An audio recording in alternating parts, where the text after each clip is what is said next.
Hey guys, it's Sam, and welcome to Caps Lock, a podcast designed to help you live bigger, better, louder, and longer. Before we get started, I just want to thank you guys for listening and for giving this a chance and for coming here in pursuit of your best self. This is a space where we are going to grow together, and I hope that it helps you go forward confidently, unapologetically, and with purpose. It's time to live your life in Caps Lock. If that mission feels aligned for you, hit the subscribe button so you never miss an episode, and let's dive in. Last week, I turned 28, and that feels like so many.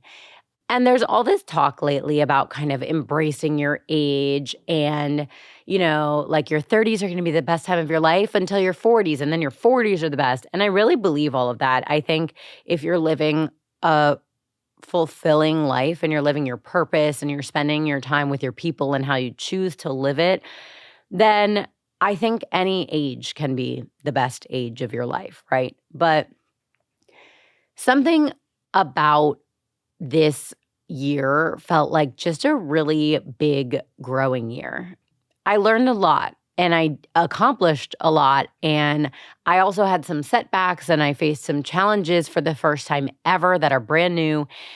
And it just kind of made me reflect. And I don't want anyone to be afraid of aging because turning 28 isn't scary to me. I'm actually really excited for this next year of my life. And I'm almost like looking the most forward to 30 because everyone's like, you only become a person when you're 30. My boyfriend says that all the time. He's like, the first time you become a real person is when you turn 30. But I also do think that there are things I wish I knew before this age that I didn't. And I think that happens every year. But this was one of I would say the last 2 years have really been my biggest growing phase ever in my entire life. When I was 25, I got out of a really terrible relationship. A lot of you guys know a lot about that relationship. And after that, I just got really serious about what I will and won't tolerate and what I really want in a relationship and what's really important to me. But I also became the person that I would want to date. I did all of the things and I worked on myself, and I kind of became this person that I would want my partner to be. And I figure when I brought Lindsay Metzler from We Met at Acme on the podcast, that's something that she is really big on, is you can't expect XYZ of a partner if you are not also those things. And so you choose what matters to you and you become that person. I used to be the queen of searching my symptoms on the internet and going down a rabbit hole of terminal illnesses that I definitely didn't have, but would then lie awake worrying about for weeks. As I reinforced that habit time and time again, the line started to blur between when I should or shouldn't take a symptom seriously. I mean, even if your symptoms match up with a diagnosis on the internet, everyone experiences health issues differently. So there's no way to know if you've got the same thing as that girl on TikTok. But now I know that knowledge is power, so I'd rather see a doctor right away to either soothe my unfounded concerns or get the care I need. And that is where ZocDoc comes in. ZocDoc is a free app and website where you can search and compare high-quality in-network doctors and click to instantly book an appointment. I've used ZocDoc to find all my medical doctors, and it has been a total game changer because I used to have so much trouble finding the overlap between who's a good fit for me, who takes my insurance, and who's available to see me. So take back the power, stop putting off those doctor's appointments, and go to ZocDoc.com/capslock to find and instantly book a top-rated doctor today. That's ZocDoc.com/capslock. ZocDoc.com/capslock. But outside of my romantic life, I also got really serious about my priorities. I really tightened up my circle of friendships, and now all of my friendships are so healthy and fulfilling and have healthy boundaries and solid foundations. And I also started viewing my health really differently. I think in my younger 20s, and I'll admit this because I preach the opposite all the time, and I just it's important to me to be transparent, and I think we've all been there, is I think in my early 20s and before that, I really viewed fitness and nutrition and any kind of lifestyle choices. I was trying to be skinny, right? Let's be real about that, especially on the heels of my recent episode about how skinny is like trendy again. I really just was like, I want to look a certain way. And in the last couple of years, I have really viewed exercise and nutrition and all my lifestyle choices through the lens of feeling a certain way and wanting to feel strong and healthy and to live longer and to live healthily during my time on this planet. And then I also, in the last 2 years did some major life things, right? Like I bought a home, which is crazy, and I still kind of can't believe it.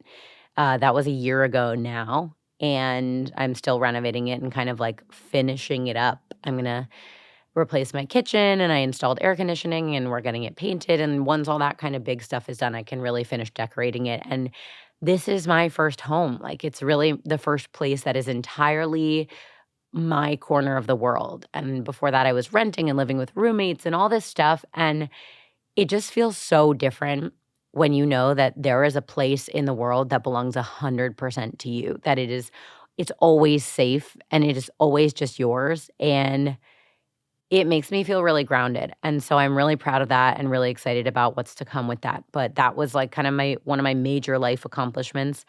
And I started a business that I'm so proud of. That would be this podcast for those of you who are listening.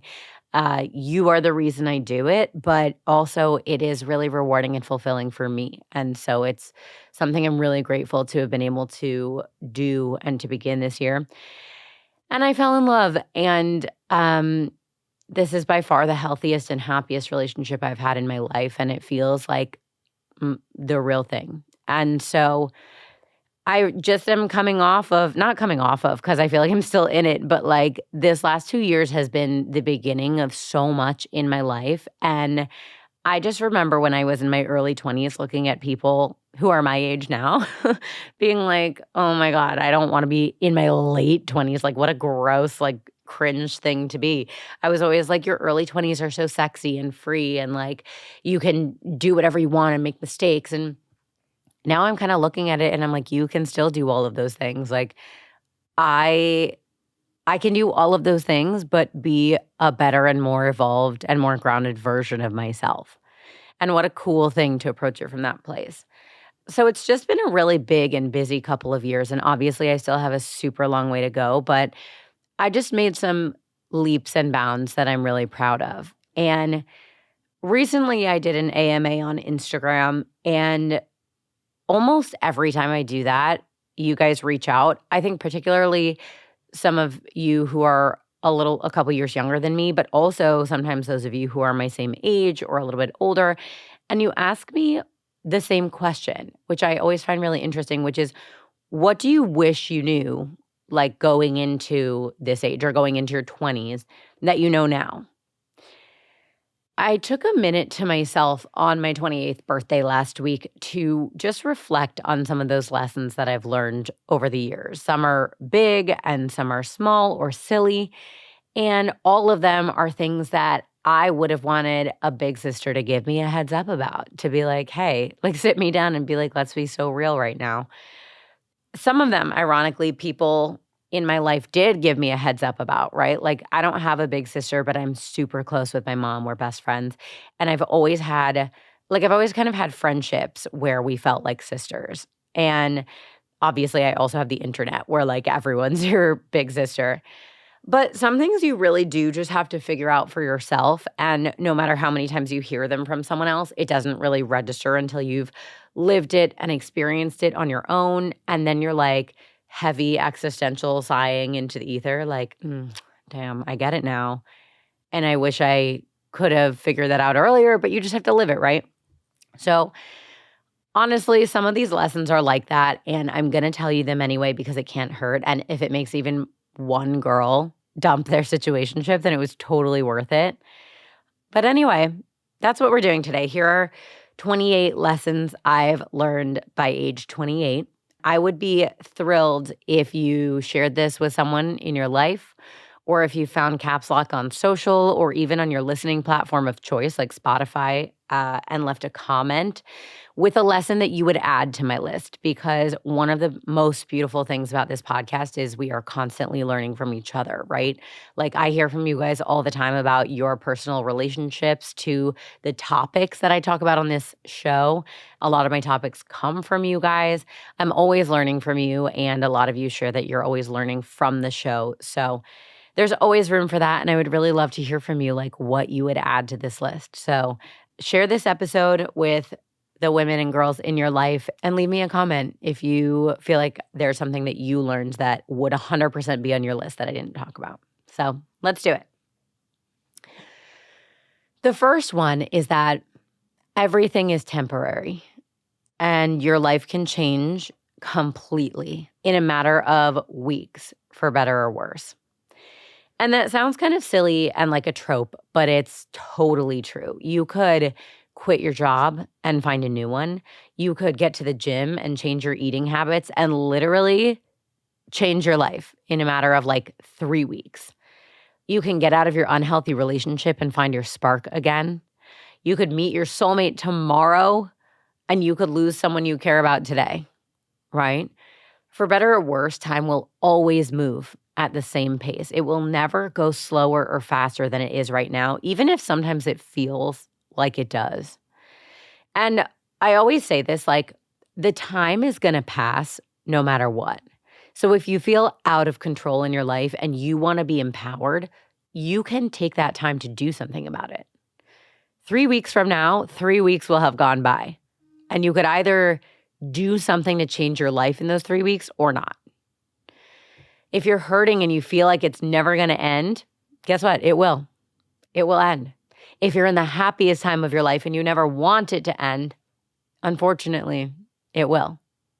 But there's beauty in all of it. And the best approach, in my opinion, is to experience all of it and to feel all of it 100% so you never forget it. When you're down, sit with it, because someday when you're happy, you'll want to look back and remember how far you've come. And when you're on top of the world, I want you to cherish it and not take it for granted, because someday when you're sad, you'll want the reminder that you can feel that way again. You can feel amazing again. Everything is mutable and everything is temporary. And I think that's just really important to remember. Number 2 is don't stop learning in your career. Seek out knowledge and additional experience through mentors or classes or community or programs. The reason I say this is because this is a wellness podcast, right? And I feel the same way about my career as I do about my health. I think the best way to win is to stay ahead of the game. In health, I think knowledge and information are power. You would always rather know about something early and head it off when it's manageable still, instead of waiting until it's too late and finding out when your options are much, much more limited. If you get too comfortable in your job and you stop seeking out knowledge, you are in the middle of the pack at best. The person that I want to be in my career, and also the type of person I seek out to hire, and this is like my third business, so I have been there, is the kind of person who doesn't just like have an idea of what their end goal is. Like, oh, I want to be this, or I want to live a really long life, right? Like that's your end goal. But you're not just like thinking about your end goal. You are actively pursuing it with like boots on the ground experience, whether that's like education, like you're taking courses or you're like seeking out information, or you are genuinely going and getting that experience. I think doing your job is the bare minimum. I think it's so important, and I wish I started thinking about this and doing this earlier. I think it's so important to advance your position by absorbing as much as you can outside of your responsibilities, whether that's to climb the ladder in your current career or make the leap to a new one. And this piece of advice is also, maybe even especially for people who work for themselves, because in order to keep up or to have an edge, I think you constantly need to be learning and leveling up. And it's too easy to just like sit by and let your career happen to you. And then like 3 years later, you want to like change something about it and you realize that people are way ahead of you because they've been pursuing extra stuff. And I don't really mean like devote way more of your life to like this job that you work in. That's not really what I'm saying. I'm mostly actually saying outside of your job, I think you should seek out opportunities to grow. Number 3, this one sounds obvious, but we all have a friend right now who's been blowing us off for their partner. Prioritize quality time with your girlfriends, even when you're in a relationship, maybe even especially when you're in a relationship. In my opinion, men come and go, but your girlfriends are forever. Obviously, like men come and go until they're like the one. But your girlfriends have been there with you through all the bad ones too, right? And they're hopefully going to be with you through the rest of your life, right? Treating them like they're in second place will do nothing but push them away. And then, like, what's left for you if this person, your partner, breaks your heart? And even if they don't, even if they're the one, there are some things that you can only share with your girlfriends. There are just some experiences and some feelings and some moments that are meant for you and your friends. And those are things that can never be replaced. And I can tell you from being on the other side of it that losing a friend to boyfriend sickness is just a terrible feeling. And they like will blow you off for 8 months and then get their heart broken and come back to you like, hey, like, what are you doing this weekend? And tomorrow and the next day and the next day. And you're like, well, I've been like doing my life and spending time with my friends the whole time you've been blowing me off. And it just kind of makes your friend feel like shit. So I think you should go out of your way to create time in your life for your friends, even when you're in a relationship, and don't let them fade away. You need them, whether you're in a relationship or not, and they need you too, and they don't want to feel like they're last on your list. It's not a good feeling.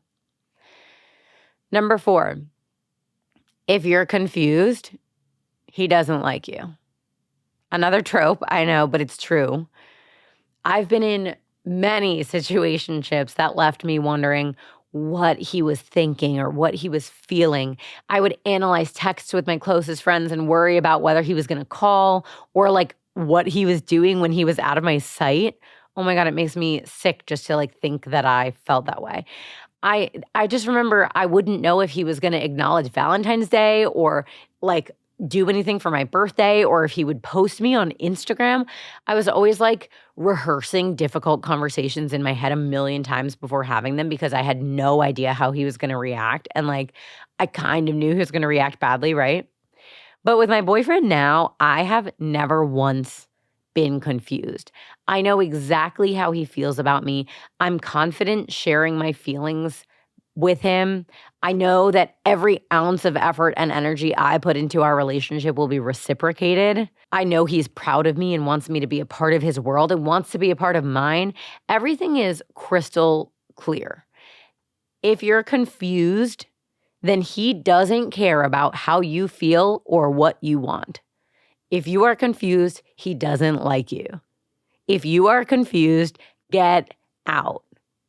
And like, you may or may not listen to me, but sometimes you need to hear it from a stranger because in my experience, when you hear this from your friends, your instinct is to be like, no, like they don't know him like I do. They're not with us in just like the moments when it's really good and when okay, fine. But like, it shouldn't just be moments when he's really good. Think about it. Number 5, you are never too busy to spend time with your family. People get sick. People die in car accidents every day. You could walk out the door and get hit by a bus. Like, not forget your family. Like, anything can happen. I've always been really close with my family, and I know that's not the case for everybody, but if it doesn't apply to you here, I would say, like, fill in the blank with your chosen family. But as I get older, I'm just reminded over and over that our time with our family is so precious and so short. I'm sure you've heard that like statistic, which I don't even know if it's backed by anything, but it goes like by age 12, your parents have spent 75% of the time they'll ever get with their kid. And by the age of 18, that number jumps to 90%. So by the time you're 18, your parents will have spent 90% of the time they'll ever get with you. Now, that's not the case in my family, but that's because I have made a choice not to let it be. I could have moved out of my parents' house at 18 and gone off to college and moved to a new city and like not visited them, not called them, not spent time with them, not gone home for that weekend when I like wasn't really doing anything anyway. I know that when I look back on my life, I'm going to have no regrets about my relationship with my family. And in my opinion, that's one of the most important things I can accomplish in this lifetime. And if those people matter to you, you can make a choice right now to not have regrets. Like, I know if all of them died tomorrow, I would not regret the way I spent time with them. I would know that I spent every moment I could with them and I prioritized them and that they knew how much I love them, right? So I think that's a good number 5. Number 6, don't be afraid to post the cringe content. When I was in high school, I remember I kind of started posting on Instagram more than other people. And in my town, it was like not really cool to post on Instagram. You'd post on Instagram like once every month or 2 months when your family took a sick vacation, and you'd post like one picture that was like kind of artsy, right? And like a lot of times, like you wouldn't be in the Instagram. It would be a picture of like a sunset or like something like that. Or if you were in the picture, it'd be like you and your family. And I remember I went on this one vacation. My family took a lot of photos. And like I remember being like, oh my God, I look so cute in these. Like I should post these. And this was before I was an influencer. This was before influencers really like were a thing. And I posted throughout that vacation, like I think 2 or 3 Instagrams, and I was in like all the photos. Now, this sounds silly because I think a lot of us now are used to people like only Instagramming photos of themselves. But back then, I don't know what the deal was, but my group of friends literally staged an intervention for me to tell me that I was like too obsessed with myself on Instagram. I was like 17 years old. And my friends, I remember they were like, we want to like talk to you. And I was like, what? And we went to Dunkin' Donuts, and I literally couldn't believe this. Like I was like, is anyone else seeing this? Like, am I being punked? We went to a Dunkin' Donuts in my town, and they told me that like I posted too many photos of myself on Instagram, and it was like kind of embarrassing. And I will never, ever forget that. And I look back on it, and I think about how social media has opened so many doors for me, how many friends I've like made from it, and how many people I've been able to stay in touch with because of it, how many work opportunities it has given me, how I've made it my career and my business. Like, I'm going to say something, I don't know, like I think a lot of times it's like kind of tacky to talk about money, but I also think in this world and also in the safe space of our podcast, I think it's important to talk about these things because we're women and we are like so constantly excluded from the conversation and feel like not empowered to like create lives for ourselves that we're proud of. But I think it was 2 years ago, I made almost $300,000 in a year from posting on social media. Like those girls can go fuck themselves. You know what I mean? Like, do not be afraid to post that cringe content. You could make $300,000 for yourself on top of your fucking job. Are you kidding? I'm in too many of these Instagrams. I don't care, sweetheart. Anyway, like, don't be afraid. Put yourself out there. No one cares. Honestly, I think when you like start doing something like this, you'll notice your friends stop engaging with your content. Like your friends will stop liking your posts and they'll stop like engaging, and that's how you know who your real friends are. My 2 best friends on planet Earth are twins, Lauren and Marissa, and hi ladies. And they have been my best friends since I was 6, and they always like my sponsored posts. They always comment on my sponsored posts. They engage with my content. That's how I know they're real as fuck. But like, if you ask me how many of my friends from high school or college engage with my content at all, let alone the sponsored posts, which they're totally ignoring, like that shows you. Those people do not support that career. Why? I don't know. Maybe they're jealous that I made 4 times their annual salary on social media last year. I don't know. Don't be afraid. Put yourself out there. Find your community. Make some money. And also, something that I think is cool about social media is that it's literally, and I studied journalism and that was my corporate career when I was in corporate America. Social media is literally a recorded history of your life and what was going on at the time. I'm going to be so glad when I'm 85 that I posted all this shit. I'm going to be able to look back and be like, oh my God, here's exactly what I was doing and thinking and feeling on November 14th, 2026. That's insane. That's crazy to be able to do. Take advantage. This is like, it's insane to me that people do not post the cringe content. Do it. Sorry for that 45-minute rant about social media. Number 7, Pick up a sport in adulthood or continue playing the one you played in school age, right? There are so many reasons to do this. It is so good for your mind and body to be active and to play a sport like that has an end goal, right? Like I think if you can just go to the gym and like work out and like not really have an end goal in mind other than like be generally fit and make yourself live longer, fine, that's amazing. Like good for you. But I actually love to have a challenge or a goal or like an intention behind something. So I find sports really fun. When I picked up golf last year, before that I played like tennis, I played pickleball. But I feel like this past year is the first time I've really pursued learning and getting better at a new sport. And I'm in constant competition with myself and sometimes other people. That is so fun and totally underrated.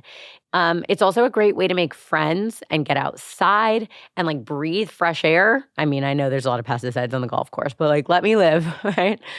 Sidebar for a sec, it's Mother's Day season, which personally I celebrate all year round because moms deserve way more than just a day. And I wanted to take a minute today to thank all the moms out there for everything they do for us, especially my mom, because there is no me without you.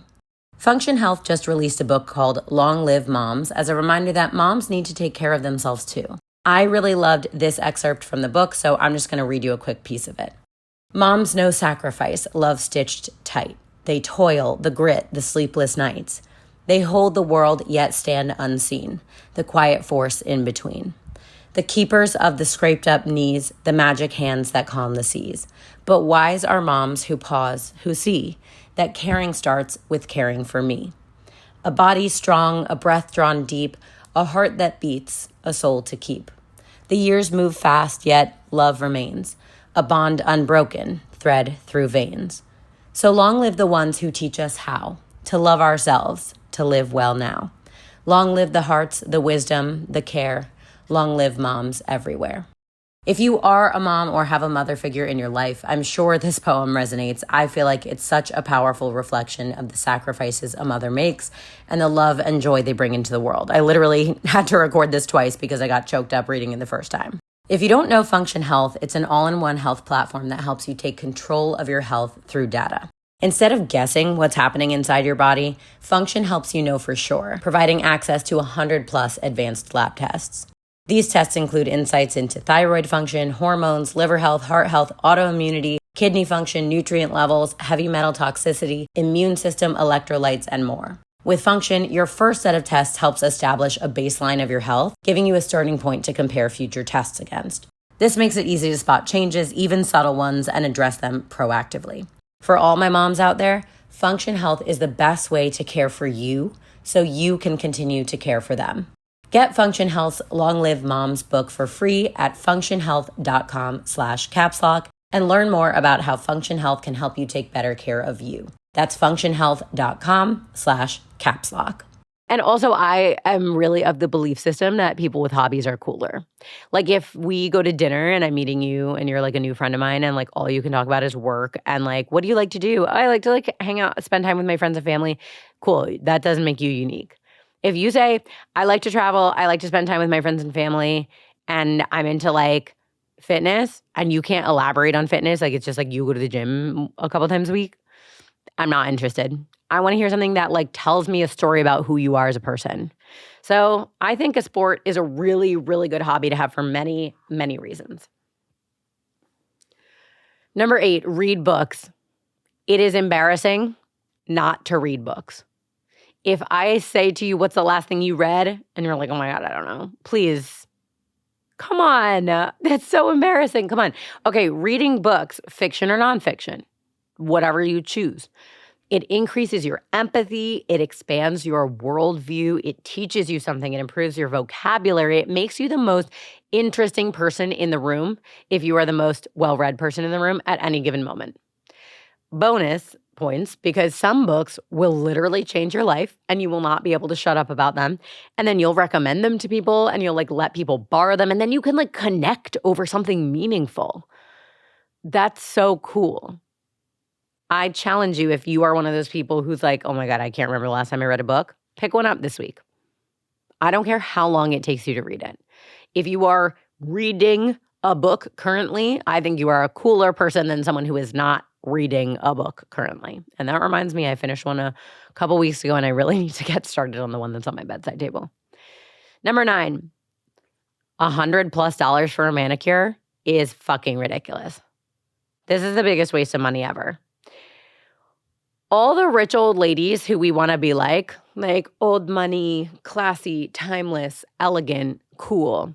All of those ladies have neat, unpolished nails. When you really get into that world, when you really start seeing that world and those people, they do not have long, pointy nails, long, square nails with like colors and like designs on them. I ditched the nails about 6 months ago, and I'm on this journey. I think maybe I'll get my nails done in a subtle, very like neat and almost unnoticeable, like pinky nude color on my wedding day. But other than that, I literally think I'm done with my nails. It makes me sick to think about how much money and time I have spent at a nail salon in my years. It just it looks so trashy when it's like chipped or grown out.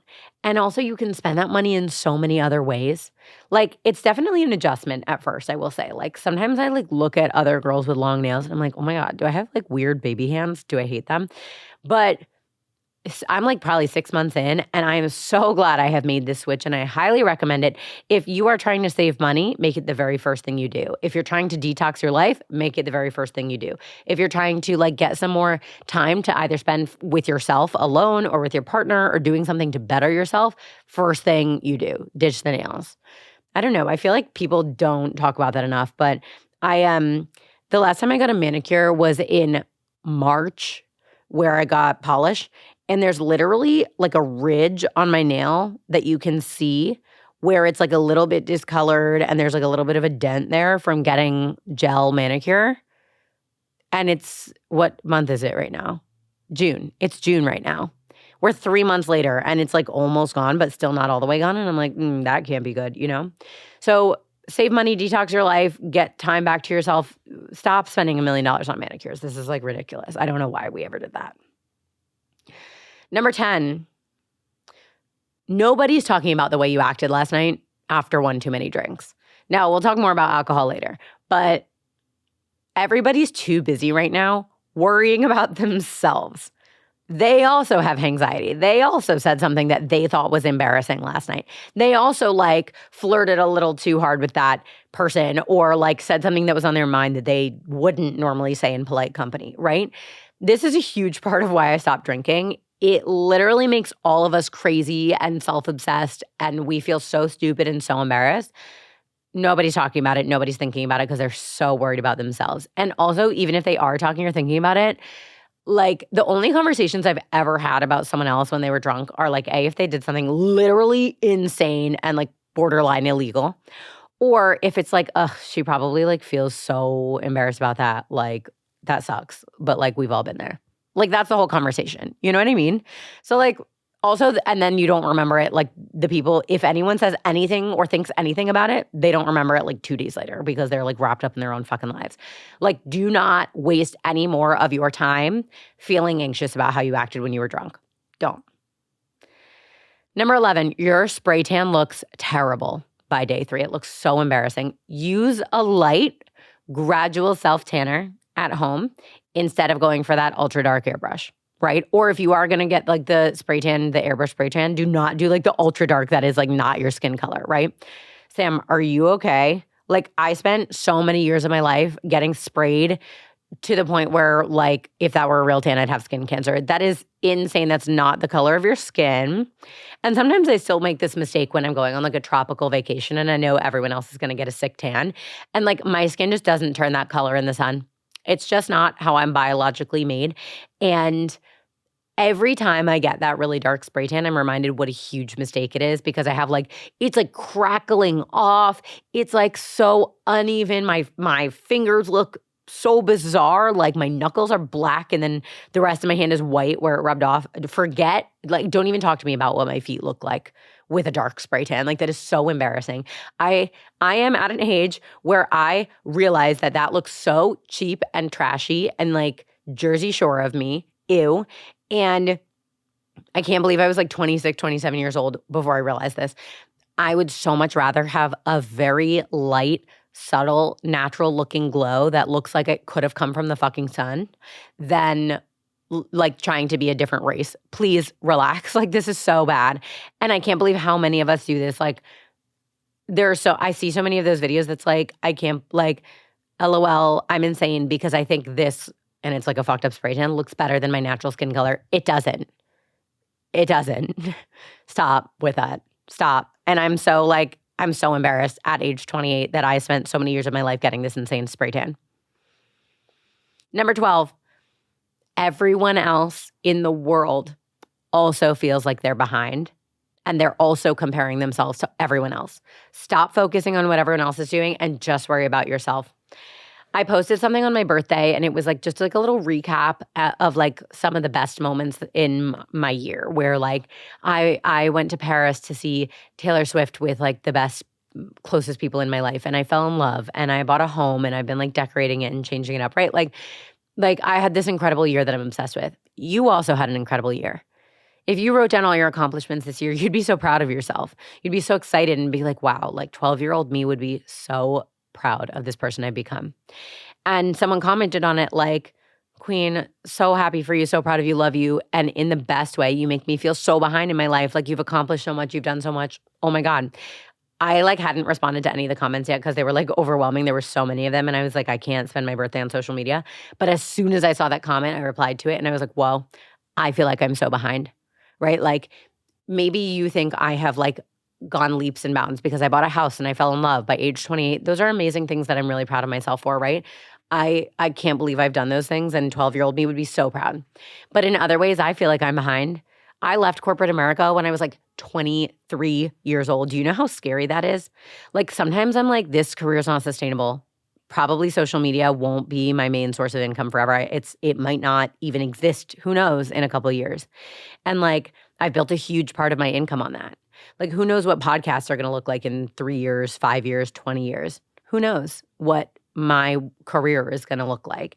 And I've now been out of the corporate game for a really long time. And I would have to like really go like educate myself and like get some additional experience and like change things about my life in order to jump back into corporate America and earn the same amount of money I'm earning now and like support my existing lifestyle, right? Like that's fucking terrifying. And there are so many ways that I feel behind, not just that, but that's just a really like big example. And like those are things I worry about. So every person that you see in your life that you're like, damn, they've done so much. I wish I was like them. Or like, I wish I wasn't so behind. Like that makes me feel like they're way ahead of me. That person also has a way in which they feel like they're totally behind and like they're scared about it. So stop comparing yourself. Like everyone feels like they're behind. And also no one knows what the fuck they're doing. This is everyone's first time being human. Let them be human and be human yourself and just like focus on your thing. We're running out of time. Oh my God, I'm yapping today, you guys. I'm just riffing, and it turns out I yap way more when I riff. So you're very lucky that I mostly research and write out my episodes. I'll go faster for these next couple. Number 13, money always comes back, but opportunities do not. I'm not saying be financially irresponsible, but I am saying that if there's like a once-in-a-lifetime experience and it's kind of expensive and it doesn't put like your mortgage on the line, right? Like I'm not saying like we're not talking about the difference between paying your bills or not. It's just like, could you use $800 right now? Sure. But like maybe you have this once-in-a-lifetime experience with like your friends. Maybe the vacation finally makes it out of the group chat, right? Like do it. Skip your manicure, skip your expensive coffees, pick up an extra shift, sell some clothes on Poshmark that you haven't worn in a million times. Like you will remember the trip to that insanely fancy wedding in Monaco. You will remember the trip that finally made it out of the group chat after all these years, but you will not remember the month that you like hustled extra hard for an extra couple $100. Right? I think sometimes we forget that we can choose these things, how much money we earn and how much money we spend and like how we do that. It's actually within our control. And people just so often feel like they don't have the power and that these things are just like happening to them. And that's like how it is. You want some money? Bartend, rent your clothes on Pickle, walk some fucking dogs, babysit, tutor kids. You can choose these things. It is not always easy, and I'm not saying it is, but it does come down to how bad you want it. You will always make time for your priorities. And in my opinion, this is a good priority to have. It's a good way to spend your time. Number 14, stay on top of your doctor and your dentist appointments. It's just not that hard. Come on. The phone anxiety thing is so embarrassing. If you can't make a phone call to a stranger who doesn't know who you are and doesn't give a fuck who you are, you need to speak to someone about that. It's so easy. Time to grow up, especially now that you can like make almost every appointment online. Please, if we are on top of anything in our lives, please let it be our health. Please. Number 15, not all friendships are meant to last forever, and that is okay. And you can let go of the guilt. You can let go of that.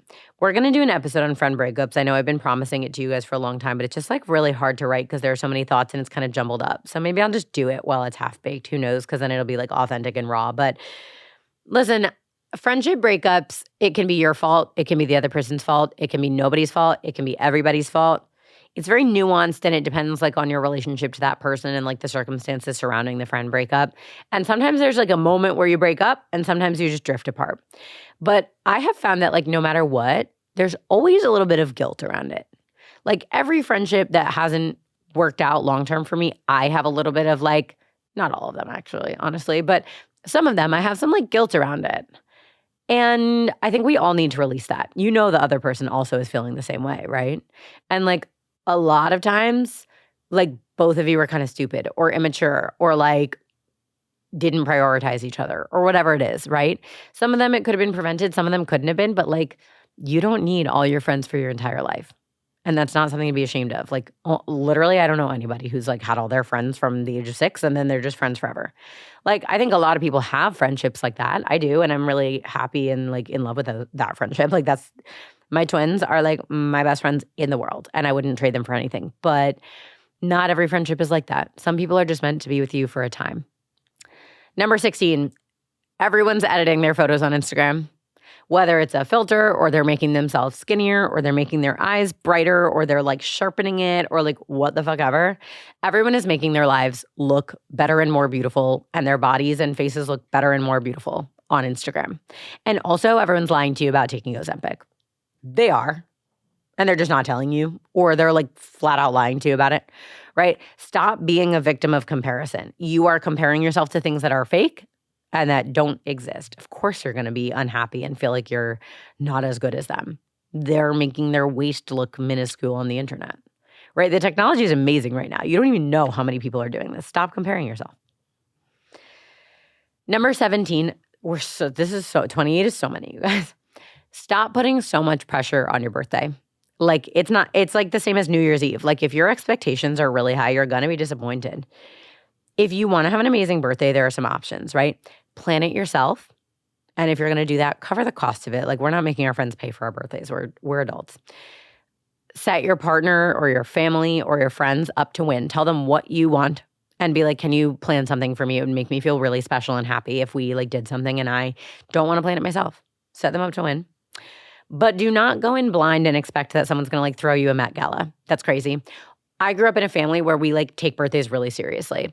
It has only come to my attention in my mid to late 20s that like most people did not grow up like that. Like maybe you had like a birthday dinner and got some gifts, but like my family turns birthdays into like carnival. Like we're insane about it. Like we've always had birth months.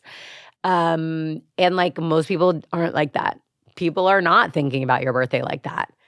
We're grown-ups. So either like have no expectations or low expectations or set people up to win or do it yourself. Don't let yourself be like super disappointed on your birthday. Number 18, we're back to alcohol, guys. No one on this earth, no one is better or cooler or more fun after their third alcoholic beverage of the night. 2 is enough. If you're going to do it, 2 is enough. I know some people who are like socially more outgoing after like 1 or 2 drinks, but 2 is plenty.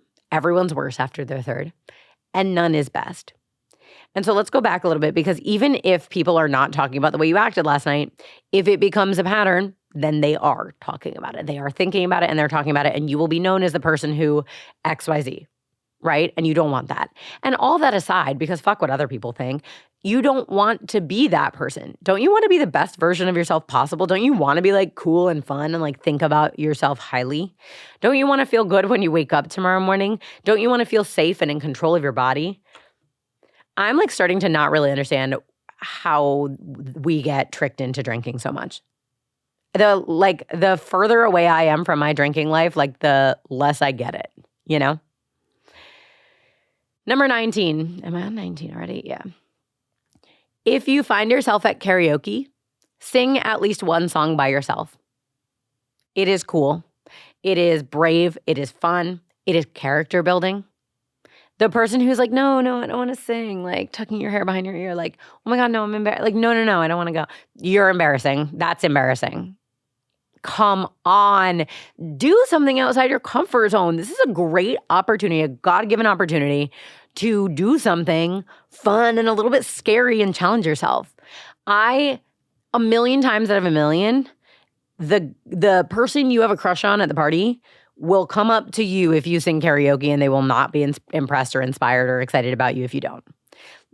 Why live your life as a supporting character to someone else's karaoke song? Why live your life as someone else's audience member? Don't do that. This is an opportunity from the universe to be the main fucking character. Don't sit it out. Number 20, if he has a Snapchat, run. That's the tweet. That's it. That's the whole thing. Especially if he says he, quote, doesn't use it. Snapchat's a cheating app. Don't date him. Don't talk to him. That's crazy. Okay. 21. Make your bed every single day. There are very few days when I do not make my bed.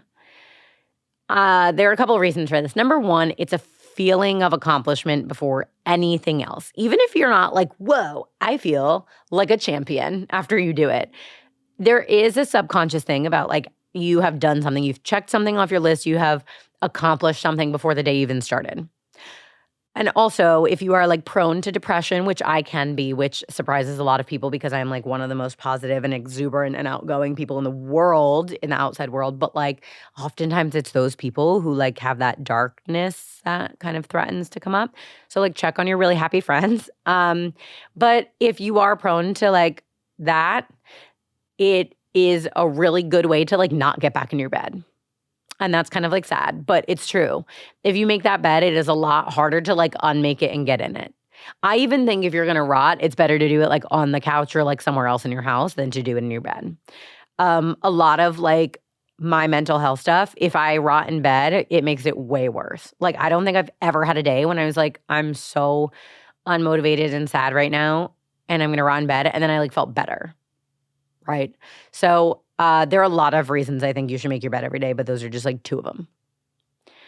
Number 22, if you're a yes girl, hi, me, and you often find yourself overwhelmed, hi, me, use this trick that my boyfriend and I have started using.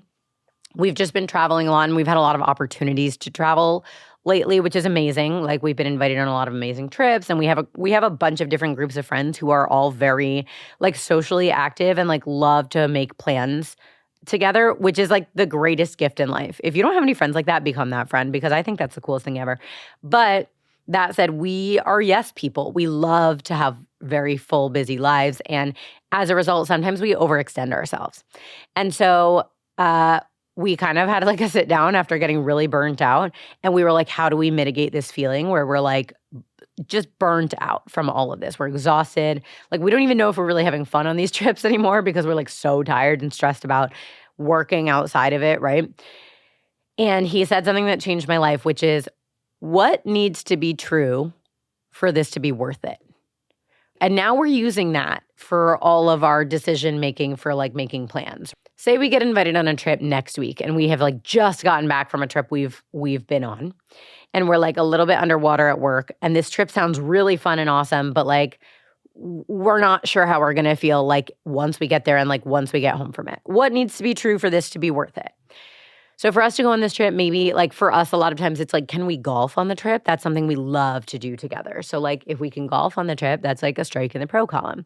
Maybe it's like the trip doesn't cost more than X amount of dollars. Maybe it's like we will have opportunities to work on the trip so that we don't feel totally behind when we get back. Maybe it's like, these people need to go because those are people we want to prioritize spending time with. So like if those people don't go, maybe it's not worth it for us, right? So I think this is a really good question to ask yourself in any area of your life if you are prone to saying yes and then feeling overwhelmed and overextending yourself is like, what criteria, what boxes need to be checked by saying yes to this for the whole thing to have been worth it for you? I think that's a really good metric. Number 23, get a financial advisor. I don't think you need to have a lot of money to do this.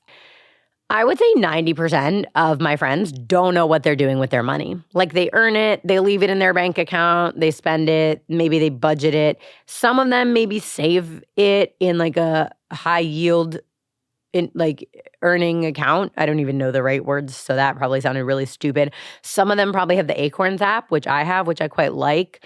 But I genuinely never learned this stuff. I didn't study finance. I don't really know anything about the market. And I'm not super savvy on how to optimize my income. But guess what? There are people whose entire job it is to optimize their own income and also yours, right? And I have a financial advisor, and the way he operates is he takes a small fee for the whole year. It's less than $1,000 for the whole year. And then also anything I earn through the investments, like money I didn't have before that I earn as a result of his work, he takes a small percentage of that income. And so to me, this is an amazing investment of not that much fucking money. And it helps you earn money and save money and plan for your future, right? Someday I'm going to contribute to my own wedding financially, right? And right now, well, I guess not right now because I have a financial advisor, but before I had the financial advisor, I would just look at my bank account and be like, this is how much money I have. That's not a plan, y'all. And if you want to have children, you want to buy a house, there's so many things you might want to save money for. If you have a financial advisor, you can tell them, here are my goals. I want to get married. I want to have babies. I want to buy a house. I want to buy a car, whatever the fuck it is. They can be like, okay, great. Here's a plan for how you can earn money and set aside money and separate your money in order to accomplish those goals financially. Why aren't we already doing that? Get a financial advisor. Number 24, if you want to start a business, start it as a side hustle first. It is hard. It is a lot of hours. It's a huge commitment. It is putting your free personal time toward work. And often it's not for a lot of money in the beginning, right? It's not oh my God, I'm making $1 million an hour. This is totally worth it, right? But it might be an income that grows over time. I think if you want it bad enough, you'll do this. And I think it's a great test of how bad you want it. If you're willing to spend personal free time doing this and you don't get sick of it instantly and you're not dragging your feet to do it, that's how you know you really want it. I've done this with every single business I've ever started, and I never once regretted it. I ran an online boutique for a long time, a women's girly pop clothing. It was mostly geared toward college students, and it was just affordable, cute clothes you could wear to a day drink or a frat party or a tailgate, stuff like that. And it did really well. It bought me my house. It put my down payment, a big one. I didn't do 10 or 20%. I paid 65 or 70% cash for my apartment. And it was all money I earned through that business. And I had a full-time corporate job, 9 to 5, and also did this. And I had some help, but I really put a lot of effort into that business. And it turns out I hated retail. I hated taking the photos. I hated managing inventory. And I didn't even do a lot of the inventory stuff. That's where my help mostly was. And I just was this is not my forever business. So eventually I stopped, even though it was making me a lot of money. It was just not for me. And if I had left corporate America to do that full time and then 3 years in realized I fucking hated it, that sucks. And also your business is not always going to be viable. It's not always going to make money. Not every business is a fucking grand slam. What is it called? Not every business is a fucking home run. Okay, no sports. You're not always going to make money. You're not always going to be good at it, right? Do it on the side of your real job first. And if it makes money, if you enjoy it, if it's successful, then do it as your full-time job. I think it's a great test, and it's also financially responsible. Number 25, always be making new friends. It is so important to make new friends. New friends challenge you. They expand your worldview. They open you up to new opportunities and possibilities. They help you grow. They show you parts of the world and yourself that maybe you didn't see before. They also help you live longer. That is proven. Having friends, tight friends, helps you live a longer life. Plus, there's no better feeling than taking a beat and looking around and being like, wow, I have such a big, beautiful, fulfilling life. And you can just choose that for yourself anytime you want. And the times I've felt the most like that are when I'm spending a lot of time doing new things with new friends and making new friends and constantly like adding people into my life. I don't feel fulfilled by like, oh my God, I like did all these things. I feel fulfilled like, oh my God, I spent time with all these people. That is like currency to me. That is like the most important thing in my life. So always be making new friends. My mom got really into fitness these last couple of years, and like her whole world changed. She has so many new friends as a result of this, and she's like in her mid-50s. You never have to stop making friends. By the way, I did do an episode on how to make new friends a couple weeks ago. So if you want to make new friends and you don't know how and you don't feel like inspired or motivated or like you don't know where to start, go to, I think on Spotify, you can go to my podcast and then search like how to make new friends as an adult, whatever. If you search the word friends, it'll come up. Number 26, being a morning person will serve you so much better in adulthood than being a night owl. Our world is just built that way. Like our work is built to start in the morning and end at night. Why fight against it when you can literally live a better and more optimized life by working with it, right? My best, most productive days, when I'm most proud of the work I've put in and all that I've accomplished, started really fucking early in the morning. Like if I work out at 6 p.m. and finish at 7 p.m., I'm like, all right, well now I guess I'm like starting my free time at 7:30 p.m. When I work out at 7 a.m. and finish at 8 a.m., I'm like, oh my God, look at what I've done before the day started. What a shift in your mindset and your perspective and your like approach to the day. That's fucking sick. There's also like, I think you can really start your day off on a really nice note. Like if I wake up just to like start my job, I wake up, I like scroll my phone, I'm stressed, I barely have time to eat, I rush to my desk, I start work. What a miserable fucking existence. I love the idea of like waking up early and you're like, I have 2 hours right now before work starts. Maybe I'll read a book. Maybe I'll cook breakfast. Maybe I'll go for a walk. Maybe I'll call someone who I haven't talked to in a while or send them a voice note if you don't think they're awake yet. Maybe I'll move my body. Maybe I'll work out. Maybe I'll do something that makes me a better person. That's how you can start the day if you're a morning person. Think about it. Number 27, prioritize alone time. My boyfriend is moving into my apartment, which I'm very excited about because we're in love. But even if you're in a relationship where you live together, I think you need to create time for yourself where you can just truly be by yourself. Even if you're the busiest person in the world, I don't care. There is always time for this because it is necessary. It should be a priority. I have this year made it a habit to journal 1 to 2 paragraphs every single day. And even just like having this feeling like I've checked in with myself, I've taken inventory of my life. It just sets me up so well for the day because I know where everything in my life stands. And if I don't, I know like what's wrong. I know like how to rein it back in, right? It gives me a sense of like control and purpose to be able to see it that way. I also sometimes use this alone time to go on walks, usually with like no music or podcasts or anything. Like to me, this alone time is very intentional. It's to be with yourself and your thoughts and to take inventory. Like, what am I feeling today? Like, how am I approaching my day? Like, what is weighing on me? It's very intentional time with myself. The point is, even if you consider yourself a true extrovert, like where you get your energy from being around other people, you need alone time to be a healthy and self-aware person. And also 99.9% of us genuinely do get burnt out after like too much togetherness with other people, even if you are an extrovert. And I think a good way to do this is adding standing time to your calendar, whether that's every day or every week. I don't think you should do less than that. I think it should be at least once a day or once a week where you set aside time for yourself to just be with yourself. But it only works if you keep it. And number 28, and this is going to be a whole episode, so I'm going to keep it tight, but you are only ever too much for the wrong person.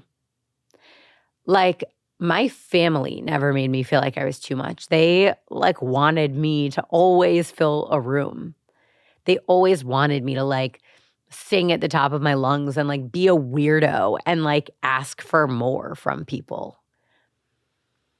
The wrong person will make you feel like you're asking a lot of them because they don't really want to do it, right? Like if you want to do something really bad with your whole chest, you are seeking out more of it.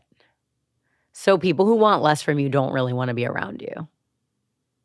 My friends who like staged an intervention for me in high school who said I posted Instagram photos too much after coming back from a week of vacation and posting 3 pictures online, they didn't really want me. My boyfriend who wouldn't like claim me on national television, like he didn't really want me. All of the people who make you feel like you're too much don't want to be around you. Get rid of them and be more for someone else because they want that, right? We'll do an episode on that. So that's 28 lessons I have learned by the age of 28, and I hope you learned something no matter what age you are. And again, I would love if you would share this with someone because I think it's some stuff that like I wish someone had told me and shared with me growing up or like leading into my 20s. And also, please leave me a comment wherever you are in the world or send me a message telling me what you would add to this list because I want to learn some things from you guys too. Thank you again from the bottom of my heart for giving Caps Lock a chance. If you liked this episode, please stick around for more because we do have some really interesting topics on the docket, including we're going to talk about aesthetic treatments like Botox and filler. Like, are they safe? Are they worth it? Are they toxins? What are the risks? That kind of stuff. We'll do friend breakups. We'll do too muchness, like I just said. I also want to talk about nervous system regulation, hair loss, and so much more. Some will be solo episodes and some will feature scientists, founders, experts, doctors, and other very cool, smart people. If there's a topic you want to hear about on Caps Lock, send me a message. And lastly, follow us on Instagram, TikTok, YouTube, and Threads at Life in Caps Lock. Hit the subscribe button so you never miss an episode. Leave me a rating or review and tune in next Sunday at 8 a.m. for another episode of Caps Lock. Okay. Love you guys. Talk soon.